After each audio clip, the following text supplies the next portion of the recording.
Всем огромный привет! Я рада приветствовать вас на своем канале, и сегодня у нас будет очень интересный мастер-класс по плетению вот такой броши. Я думаю, вы уже заметили, что эта брошь подходит в комплект к моим предыдущим серьгам.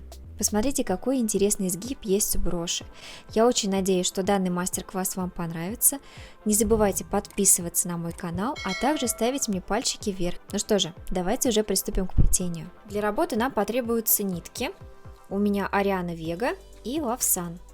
Для расшивки нам потребуются бусины, у меня различного диаметра. Также нам понадобится пара челноков и крючок. А теперь мы приступим с вами к самому интересному, это плетению всех этих мотивов. Я их заранее подготовила, потому что в предыдущем мастер-классе я уже показывала большую часть плетения таких же отдельных мотивчиков. В этом мастер-классе я решила этого не делать, сократить его, чтобы он был более информативным и интересным. Поэтому давайте отдельно пройдемся по каждому мотиву. Давайте посмотрим поближе. Вот этот мотив я плела в предыдущем мастер-классе. Схема у нас не меняется. Плестись данный мотив будет по предложенной сбоку схеме. Поэтому, следуя ему, вы сможете сплести данный элемент. Таких деталек нам понадобится 5 штук. Далее у нас идет 20 одинаковых мотивов, состоящих только из колец. Повторюсь, что их нужно 20 штук. Схему вы также можете видеть сбоку. Далее у нас идет вот такой элемент. Он тоже несложный, плетется двумя челноками. Посмотрите, у меня дуги желтого, а сами колечки коричневого цвета. То есть вы можете комбинировать цвета. Схема также будет сбоку. И также я показывала плетение данного мотива в предыдущем мастер-классе. Ну и последний элемент, который нам понадобится, это вот такие вот колечки и маленькие дуги с пико. Их здесь, наверное, не очень видно, но тут есть небольшие пико. Плетение этих колечек я покажу вам сейчас отдельно, но схема также будет предложена мною сбоку. Всего таких мотивчиков нам надо 5 штук. Посмотрите, у меня сейчас готово 4, и 5 мы сейчас плетем вместе с вами. Я пока что уберу в сторону наши мотивы, чтобы они нам не мешались.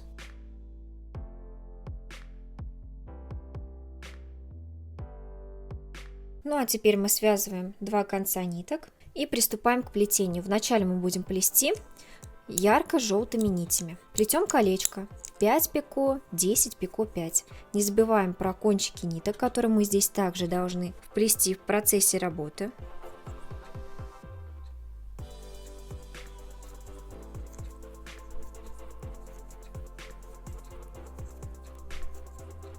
Колечко у меня готово.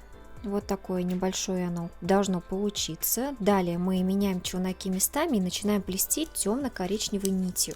Плести мы будем дугу 2 пико 2. Хорошенько ее затягивайте, она очень простая, но не забывайте, что у нас здесь также кончики ниток.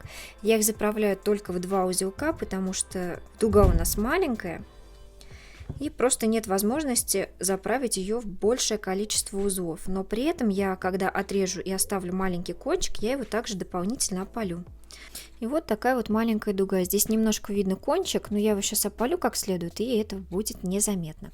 Далее мы меняем челноки местами и начинаем плести опять колечко. 5 пико, 10 пико, 5. Только после первых 5 узлов мы выполним соединение за пико от предыдущего колечка.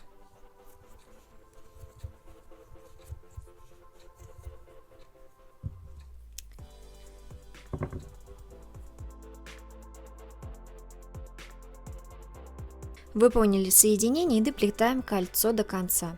Итак, мы будем чередовать плетение малых колец и маленькой вот этой дуги, пока у нас не станет 4 колечка и 4 дуги. Но при этом при плетении последнего 4-го колечка мы должны будем выполнить соединение за пико от первого кольца, чтобы мотив получился у нас замкнутым. Далее, в принципе, я думаю, плетение вам не показывать, потому что здесь все достаточно просто и вопросов возникнуть у вас не должно. Вернусь уже к вам, когда у меня будет готов последний 5 мотив. Ну что же, все мои мотивы готовы полностью. Теперь мы приступим к сборке. Для начала мы возьмем основы, то есть вот эти вот колпачки верхние, и будем брать по одному мотиву обычной пары колечек. Для начала колечки немножко можете поджать. И будем продевать их вот в эти колечки, в желтенькие. Аккуратно поджали и протаскиваем. Далее мы складываем колечки, и кольцо мы должны продеть еще дополнительно. Верхнее колечко мы должны продеть дополнительно в нижнее. Сложили и протянули. Все, подтягиваем немножко. Вот что у вас должно получиться. Получается, нижнее колечко у нас становится теперь верхним. И так мы делаем со всеми 4 нашими кольцами. То есть берем еще один мотив. Опять поджимаем колечко, чтобы нам было удобнее его протаскивать. Далее проходимся в следующее желтое кольцо.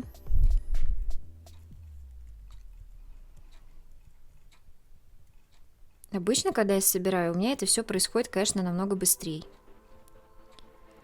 Так, аккуратно протаскиваем. И теперь верхнее колечко мы должны продеть сквозь нижнее. Я перекладываю работу, чтобы мне было удобнее, и продеваю кольцо в кольцо. Все. И так с 4 сторон.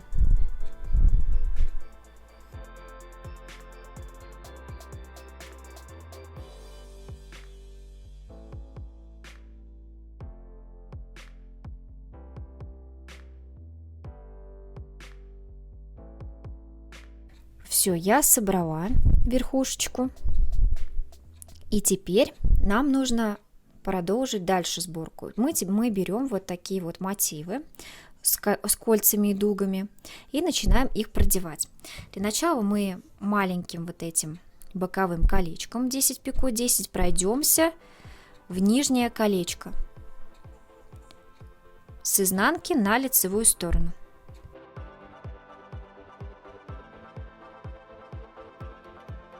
Далее мы проходимся с другой стороны, точно так же, с изнанки на лицевую сторону. Теперь заводим наше маленькое боковое кольцо, продеваем его сквозь большое и сразу же выводим колечко под дугу, вот в этот маленький промежуток. Протаскиваем и подтягиваем.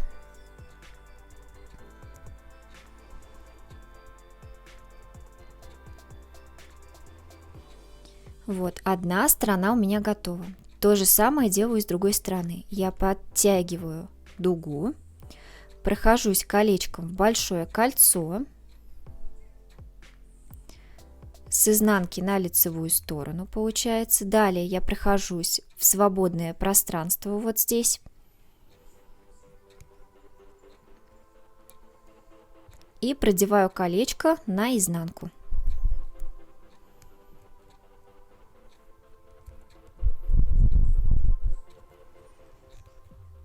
Подтягиваю. Укладываю поровнее работу. Вот, одна сторона у нас готова. То же самое мы сделаем и с другой стороны.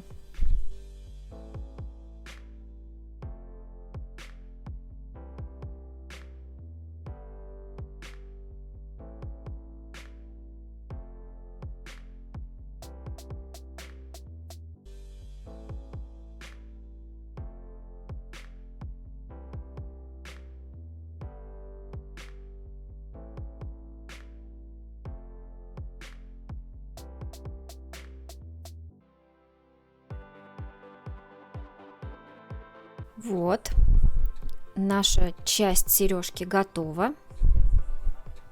У нас такая выпуклая получается. Еще, конечно, немножко неровно у нас все это дело лежит, но это выровняется после расшивки. Далее у нас будет собираться нижний мотив. Но нижний мотив мы будем собирать во время именно уже расшивки.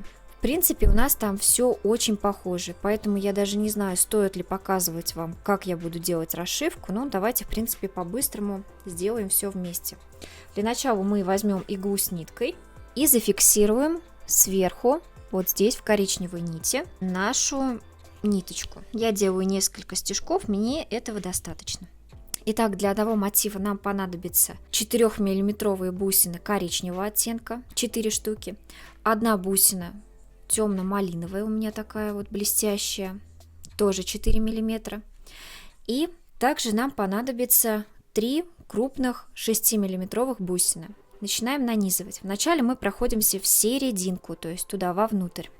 Раскрываем нашу сережку напополам и проходимся внутрь. Здесь мы будем надевать вначале одну бусину 6 миллиметров. Далее надеваем также вторую бусину, тоже 6 миллиметров. И начинаем сразу же проходиться. Проходимся в основание коричневых колец. Тем самым мы зафиксируем наши бусины, которые у нас будут находиться внутри, а также сошьем 2 половинки нашей сережки. Бусины укладываем, чтобы они у нас лежали именно внутри, то есть вот одну я просто пальчиком туда загоняю, а вторая бусина у нас сразу же лежит на месте. Далее мы проходимся через основание второго колечка, то есть вот здесь. Сшиваем 2 половинки. Все очень просто и быстро. После того, как мы сшили 2 половинки, мы должны будем сшить боковые части. У нас, помните, там есть колечки с пико, которые у нас еще не расшиты. Для этого мы заводим аккуратненькую иглу посерединке и прячем ее под дугами. Выходим сбоку.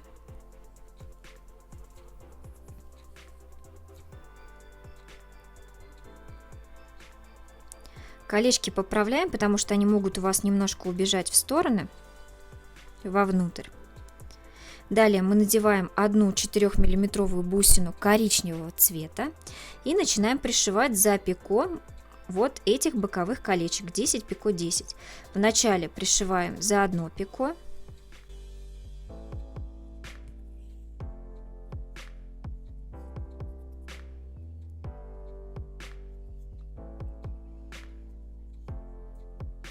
Укладываем бусину, чтобы она правильно лежала. А дальше вытаскиваем второе колечко, вот оно у меня, и пришиваем за второе пико. Возвращаемся сразу же через бусину, потом вовнутрь, аккуратненько, чтобы не было видно наших ниток. Все подтягиваем и аккуратно укладываем. Теперь мы еще раз прошиваем серединку, чтобы у нас это место здесь не разбегалось. Собрано. И вот что у меня сейчас получается. То есть вот эта вот боковая часть, она немножко выступает.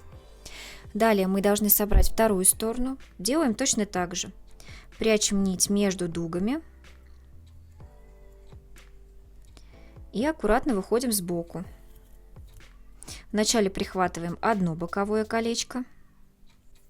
Далее надеваем бусину.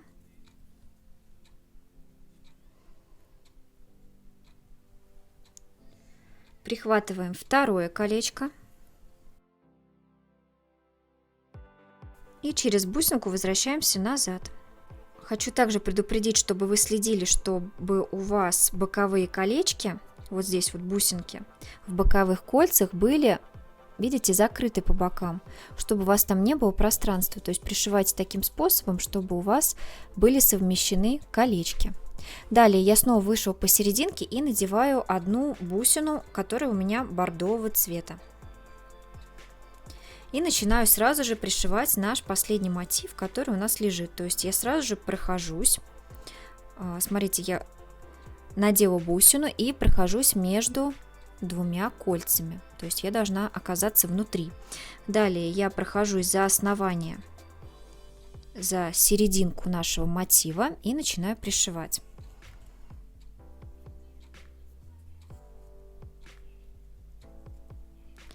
Я его укладываю аккуратно.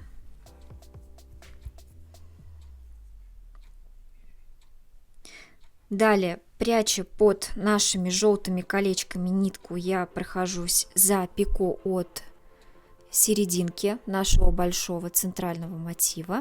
Вот оно, колечко. Прохожусь раз, надеваю бусину, еще опять одну коричневую, нахожу серединку нижнего мотива вот здесь и вшиваю бусину.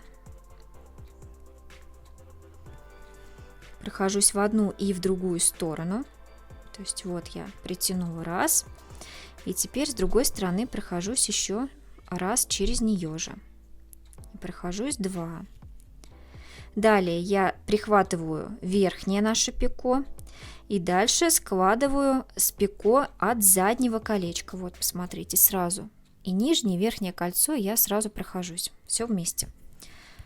Чтобы мотив у меня никуда не убегал. Далее прохожусь сквозь кольцо, чтобы здесь вшить еще дополнительно последнюю бусину красного цвета. Вот она у нас здесь осталась, и также коричневую мы сюда добавим. То есть пришиваем последние 2 бусины. Проходимся.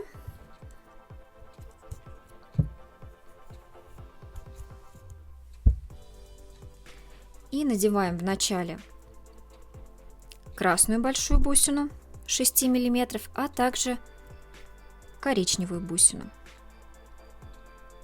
И вшиваем ее также в основание нашего большого кольца, которое у нас плелось по схеме 20 пико 20. После этого я сразу же, когда прохожусь сквозь основание, я просто вот здесь вижу, не знаю, на камере, возможно, будет не особо заметно, я сразу же прохожусь сквозь 2 бусины, которые у меня находятся внутри нашей работы.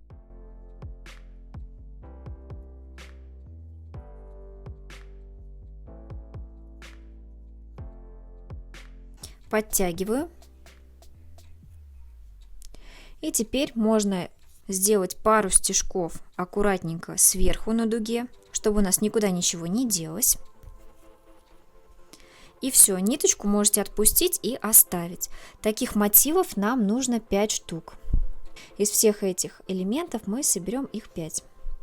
Ниточку оставляйте, потому что ей же мы потом пришьем середину. У других мотивов можно нить спрятать сразу. Ну что, теперь я к вам вернусь, когда у меня будет собрано 5 одинаковых мотивов. Теперь я отдельно хочу показать вам, как мы будем плести изнанку нашей броши. Для начала мы возьмем один челнок, нам он всего лишь для работы один понадобится, и начнем плести по схеме. Первое колечко у нас будет состоять из 10 пико, 9 пико, 7. Вначале сразу же заправляем кончики ниток.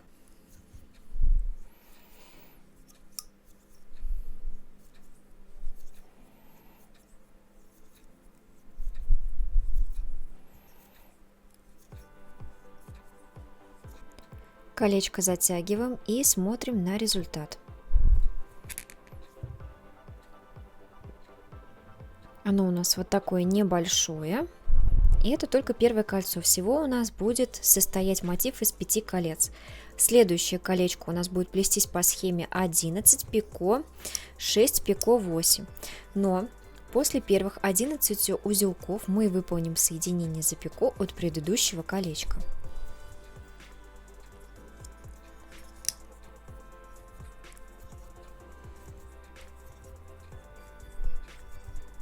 Плели первых 11 узелков и теперь выполняем соединение за второе пико, которое у нас здесь есть.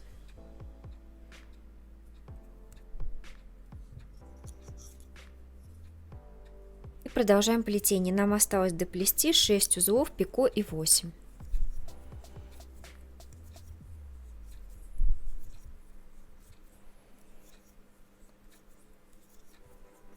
Затягиваем колечко. И следующее кольцо у нас будет плестись по схеме 12 пико, 7 пико, 12. Хочу отметить, что следующее колечко у нас достаточно крупное, поэтому плетите его очень аккуратно. Старайтесь узелки не сильно затягивать, потому что потом вам может быть сложно при затягивании всего колечка. Итак, начинаем плетение первых 12 узелков, потом выполняем соединение и доплетаем колечко до конца. Это еще 7 пико, 12. Первые 12 узелков я сплела, теперь выполняю соединение за пико, которое у нас здесь есть, свободным. Далее я сплету 7 узелков и еще 12.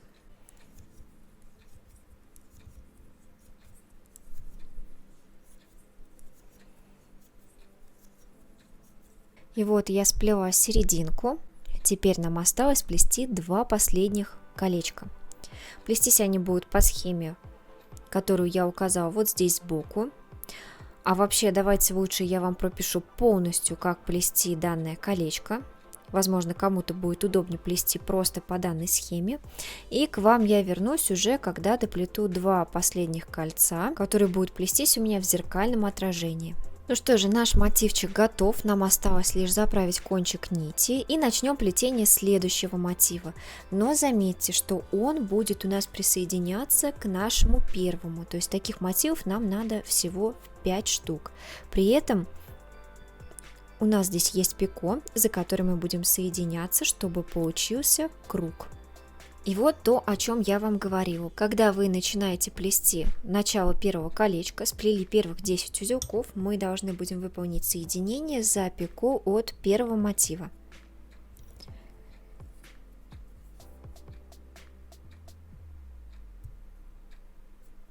Аккуратно проходимся в пико и выполняем соединение.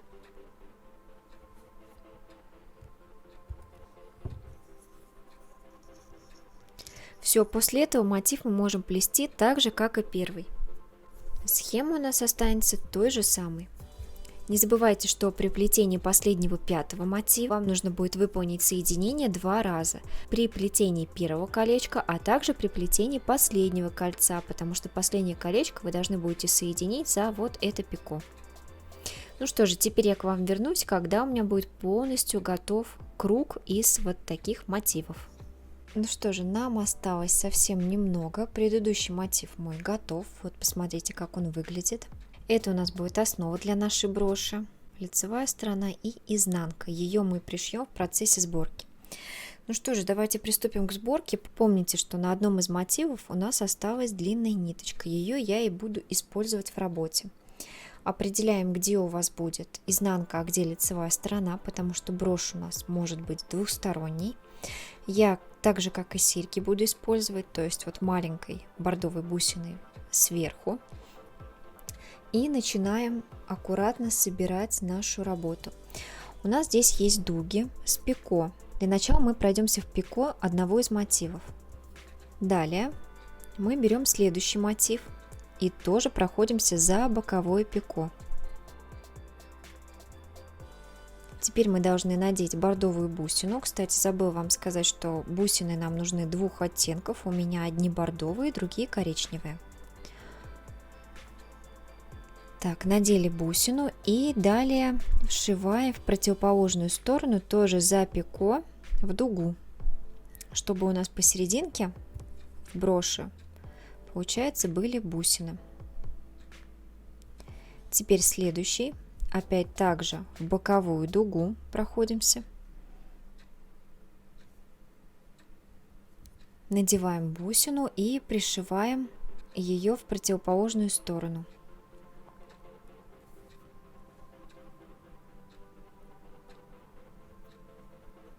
В принципе, серединка расшивается очень быстро. Итак, следующий.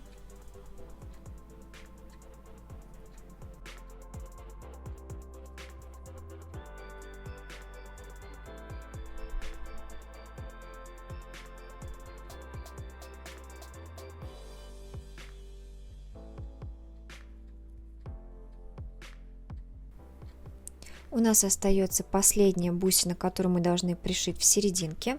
Вначале мы прихватим первый наш мотив за дугу. Далее мы наденем последнюю бусину и вошьем ее. После этого рекомендую вам дополнительно пройтись еще раз по кругу через бусины.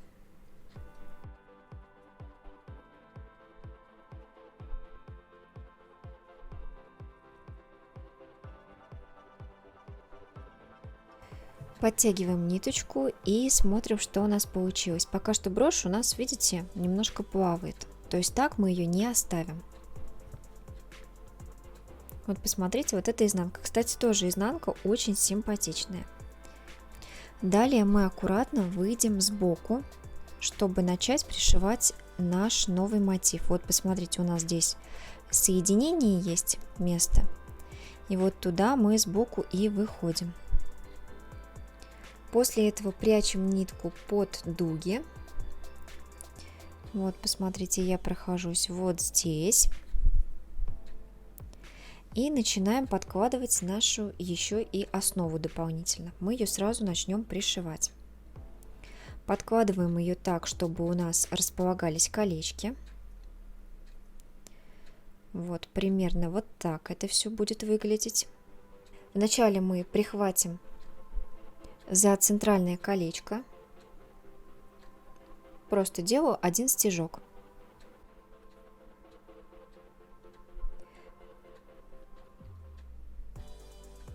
Далее мы надеваем одну из бусин 4 мм и начинаем пришивать ее в работу. То есть, посмотрите, мы должны завести под дугу иглу, то есть под колечко. Далее мы уводим иголку и выходим с другой стороны, также, чтобы у нас колечко, вот видите, посмотрите, как я вошла туда. И также выходим с другой стороны.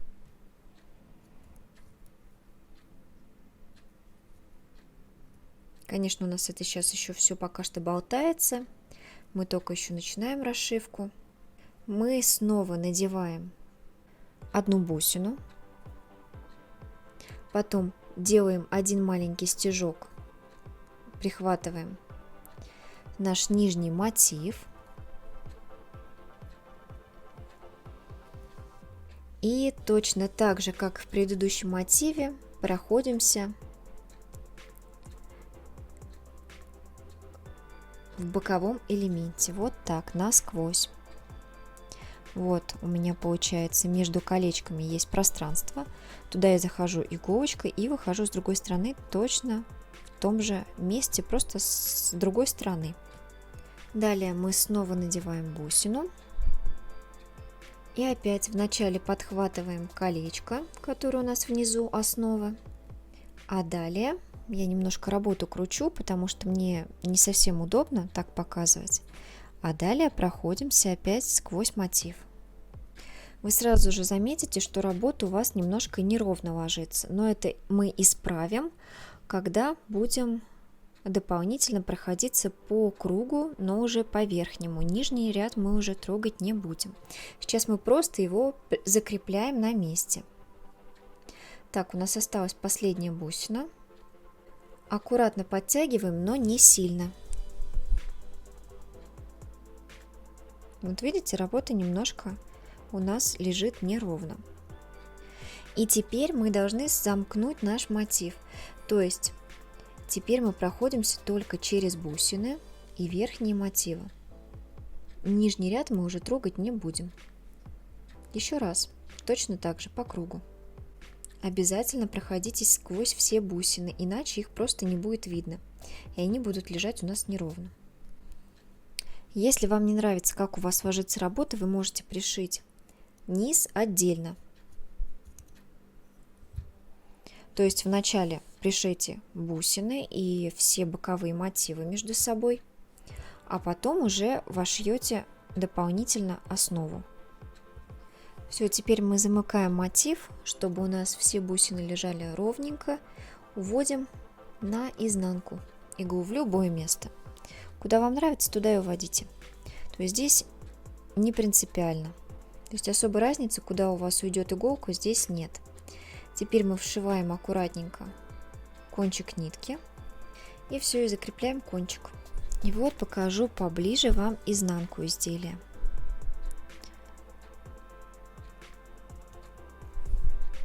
И вот лицевая сторона. Брошь у нас получилась очень симметричной. Выполнена она у нас аккуратно. И также она блестит. Мне прям просто очень нравится результат. Такие броши я люблю носить под воротничок. Теперь нам останется лишь пришить здесь вот замочек и закрыть ее одной из деталек. То есть взять, например, точно такой же мотив и нашить его сверху вот здесь. И вот также серьги. То есть посмотрите, какой красивый комплект у нас получился. Ну что же, я очень надеюсь, что данный мастер-класс вам понравился. Не забывайте ставить мне пальчики вверх, а также подписывайтесь на мой канал. Кнопка подписаться будет вот здесь вот под видео. Большое спасибо вам за просмотр, буду ждать ваших комментариев по поводу мастер-класса. А на сегодня я прощаюсь с вами, до новых встреч, пока-пока.